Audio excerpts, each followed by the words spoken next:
Hello students, welcome back to CLARI Concepts, Unleashing Conceptual Learning. Today we are going to talk about the numerical examples. We are going to solve the numerical examples on U Tube Manometer for measuring the pressures of the fluid flowing through the pipe. Let us take the first example. Before I move on to this, I request if you have not viewed my previous lecture where I taught about the theoretical aspects of U Tube Manometer. It was really interesting lecture where I taught you the shortcut method of defining the final formula for for calculating the pressure using the U Tube manometer. So please go through that. It will be really interesting for you to go through the lecture. Okay.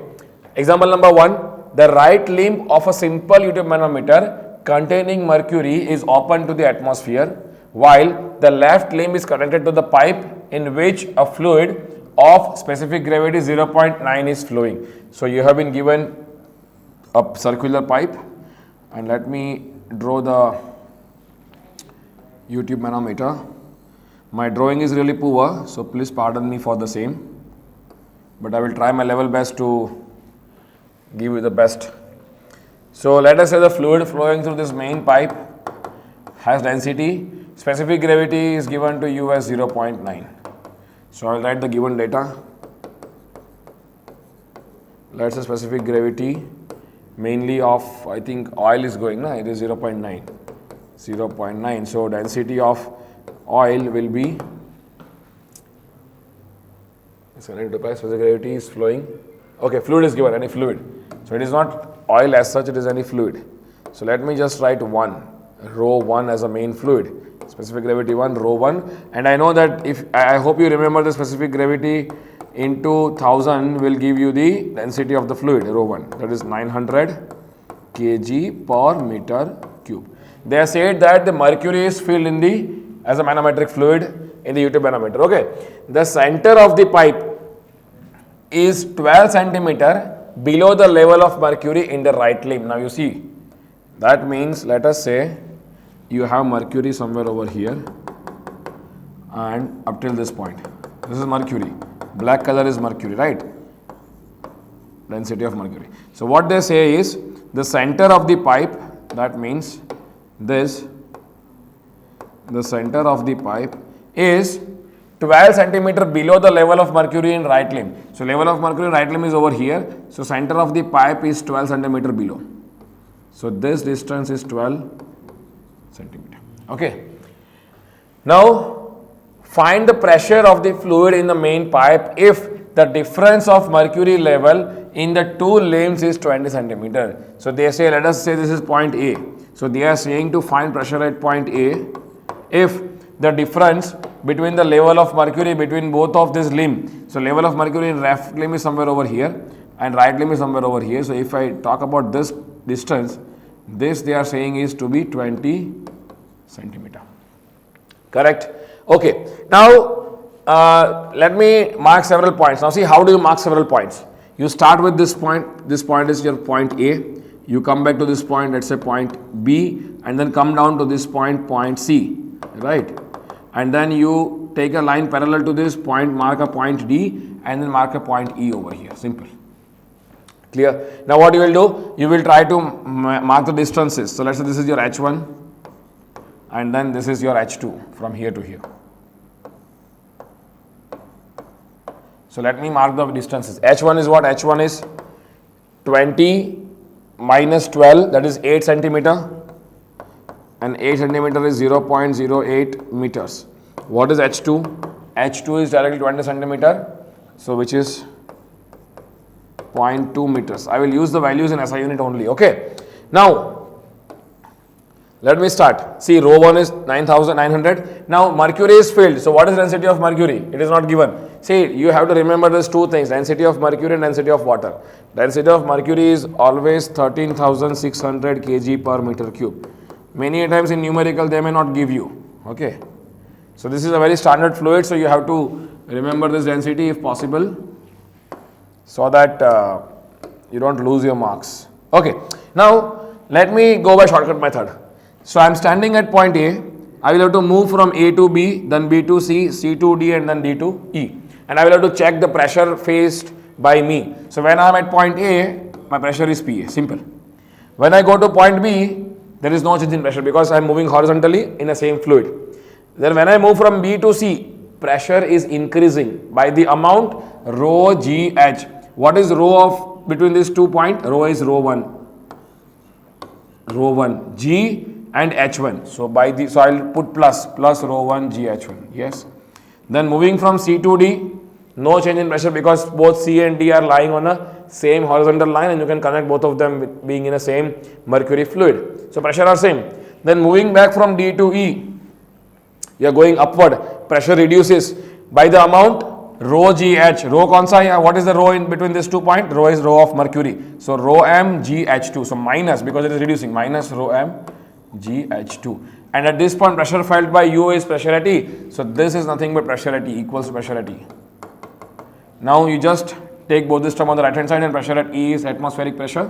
So PA will be equals to PE is atmospheric P ATM, and then take on the right hand side, this is minus rho 1 g h1, and this minus becomes plus rho m g h2.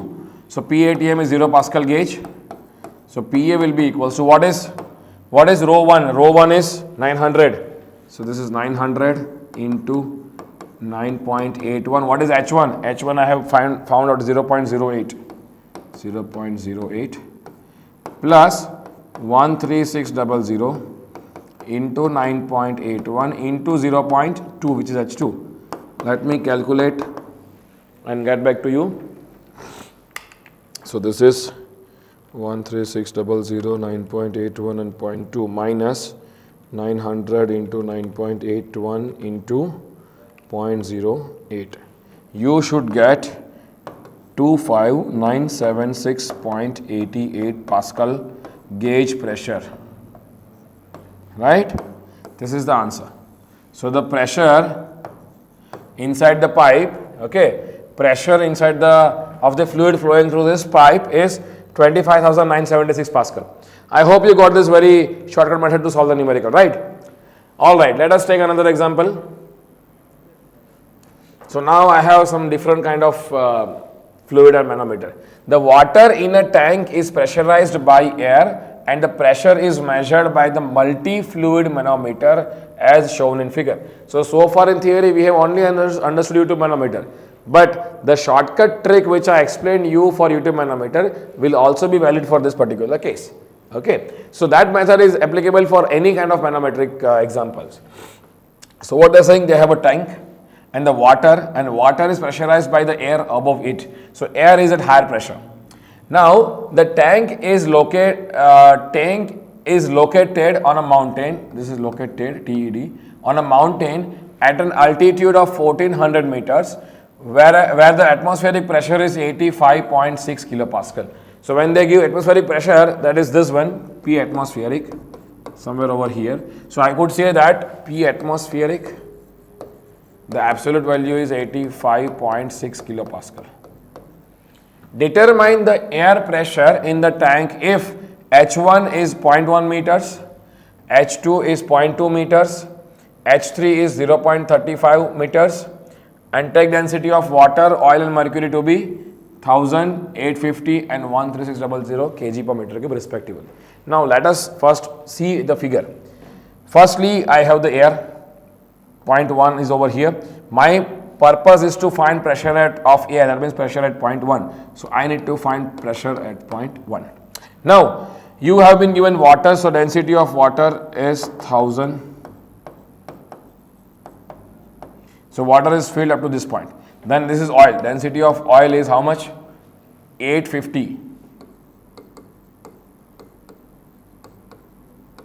Then you have mercury. Density of mercury is 13600. Now obviously very interestingly, we will see one by one. So I want to move by the shortcut trick. I need to move from point 1 to point 2. Let me mark several other points in between. So I am moving from here. I will come down to, how do you mark this? You see, how do you mark several points? Firstly, you mark a point parallel to this. So 1, let's say this is your point number 3, and then from here you mark this point number 4. From here you mark this point number 5. From here you mark this point number 6. From here you mark this point number 7. And from here this is 2. Simple. Right? Okay. Now you are moving from 1 to 3, 3 to 4, 4 to 5, 5 to 6, 6 to 7, 7 to 2. Let me start solving the equation. Firstly, when I am at point 1, pressure is P1, felt by my face. I move down to point 3, pressure increases. By what amount? Rho GH. Which rho? Rho of water, G and H1. So, plus rho of water, G, H1. You are at point 3. You are going from point 3 to point 4. Do you think pressure will change? No, because both of them lies on the same horizontal line. And also you can connect both this point being in the same constant density fluid called water. So pressure over here will also be same as that of P1 plus rho WGH1. You are moving from 4 to 5, no change in pressure because both of them are again on the same horizontal line and can be connected by the continuous line being in just oil.